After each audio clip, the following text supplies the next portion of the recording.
tumemkuta yuko chini ya kitanda. Wakakuta mkono tu, sababu mwili wote ulikuwa uonekane. Wakakuta mkono tu unaning'inia. Simu inaita ndani. Huyo ndo tuseme ndo memba mkubwa wa hii maskani. Pia kwa alomuona akasema ni mtu ambaye hakuwa na furaha kivile. Mpira mechi ni maana ambayo ilipangwa ikachezeke kisakasaka. Na kwa taarifa tulizopata kwa ndugu wake wa karibu, ana mke na watoto wawili, lakini hawapo hapo, wako Tanga.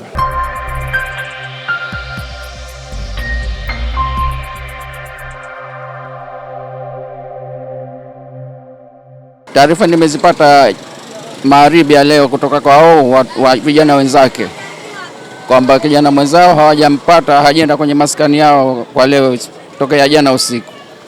Kwa hivyo ndo wamekuja pale, tumeenda kwenye eneo la tukio, simu inaita ndani na yeye yuko ndani. Baada ya kumchungulia kwenye dirisha tukaonekana yuko chini, wakaonekana mkono.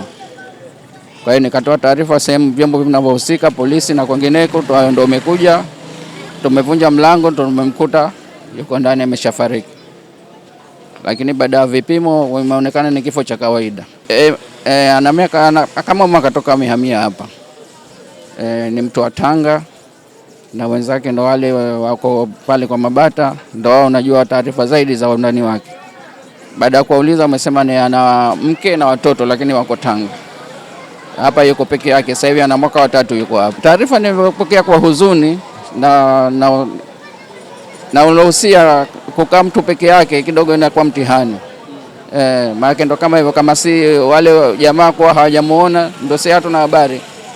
Kumbe tayari ndani ameshafariki. Hatua za awali ndo nimepiga kituo cha polisi na wamekuja na sehemu zote zinazohusika, wakuu wangu wote nimeshapata taarifa. Marehemu anaitwa Steven. Na kwa taarifa tulizopata kwa ndugu wake wa karibu, ana mke na watoto wawili, lakini hawapo hapo, wako Tanga. Natoa kwa jamii naomba kwamba kuishi mtu peke yake kidogo inakuwa inaleta matatizo, kwa sababu kama hivyo anaweza kuwa siku nyingine aliumwa, hatuwezi jua. Kwa hiyo hakupata msaada wote mpaka kifo kimemfikia. Kwa hiyo hii kukaa peke yako kidogo inakuwa ina matatizo. Napenda kuelezea marehemu alikuwa ni kijana wangu wa kazi maeneo kwa Mabata hapa. Alikuwa anafanya naye kazi vizuri tu.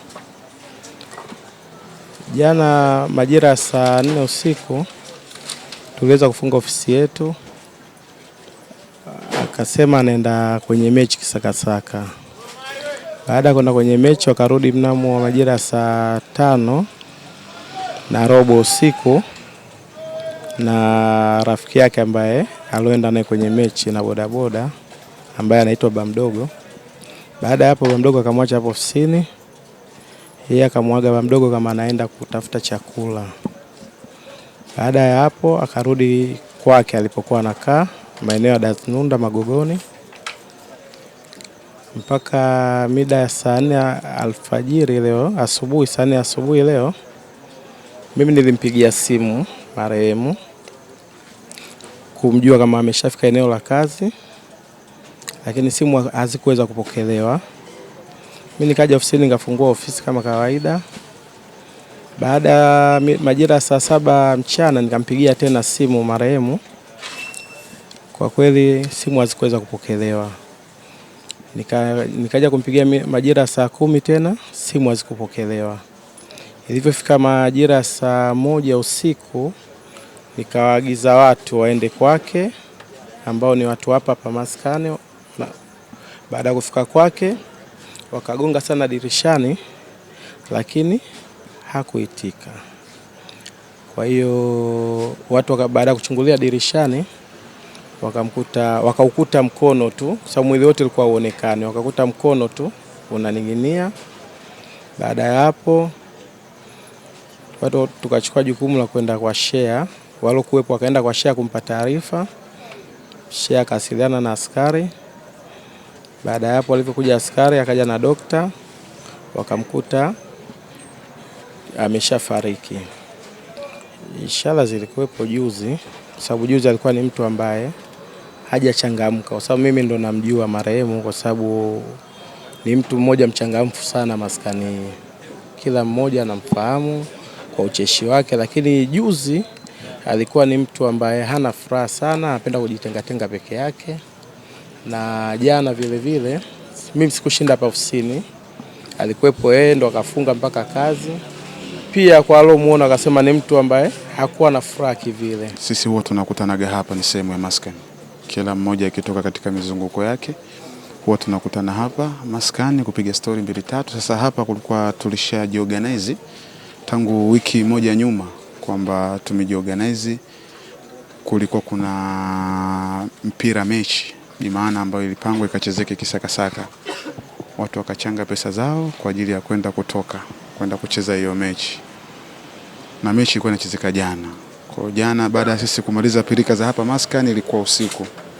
Wengine waliopata wasa wakaenda kwenye mechi, wengine waliobana na majukumu mengine tukaenda kulala kwa sababu wengine tushaoa, wengine na majukumu. Sasa yeye akatoka hapa kama kwa sababu tumetoka naye hapa salama kabisa, yuko mzima na akaenda kwenye mechi kacheza, na alhamdulillah kwa kwenye mechi na ndo alikuwa mfungaji wa hayo magoli yote. Katoka pale karudi mpaka hapa, wakaagana na wenzake, kaenda kununua kula, karudi wapi? Nyumbani kupumzika. Sasa tunafika leo asubuhi, walofika asubuhi waliobahatika hawakumuona katika mazingira ya maskani. Kwa hiyo wakampa dharura, huenda labda akachoka na pirika za mechi. Wakampa dharura ile saa 4, saa 5, saa 6. Tukaanza kupatwa na mashaka saa 8. Kila anayempigia simu inaita tu bila mafanikio. Tukasema tumwache kwa sababu si kawaida yake. Ikafika saa 9, saa 10, saa 11, saa 12 mashaka yakawa zaidi. Tukasema kwa nini baadhi wasiende kwake? Wameenda kwake, ndo katika harakati za kuhangaika ndo yakatokea hayo ya kutokea, na tukakuta hali ndo hiyo. Kwa mazingira ya mule ndani hakukuwa na purukushani wala nini, isipokuwa tumemkuta yuko chini ya kitanda.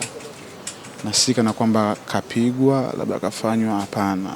Ni kifo tu cha ghafla na kifo cha kawaida. Wangu kwa vijana hususan sisi ambao tuna wasaa wa kuoa, ni bora kama tuna wasaa wa kuoa tuishi na wenzetu, ili dharura kama hizi zikitokea, huenda yule alikuwa amedhalulika usiku lakini akakosa msaada wa karibu.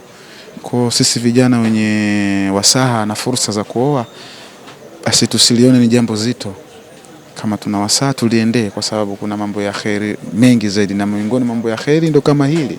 Inawezekana angelikuwa na msaada yule, basi tusingezungumza hivi tunavyozungumza hapa, angelikuwa mzima, lakini huenda akakosa msaada ikafikia mpaka pale alipo. Kwa hiyo wosia wangu kwa vijana, tuishi kwa mapenzi na amani, kwa sababu amani hujenga upendo na mapenzi hujenga urafiki.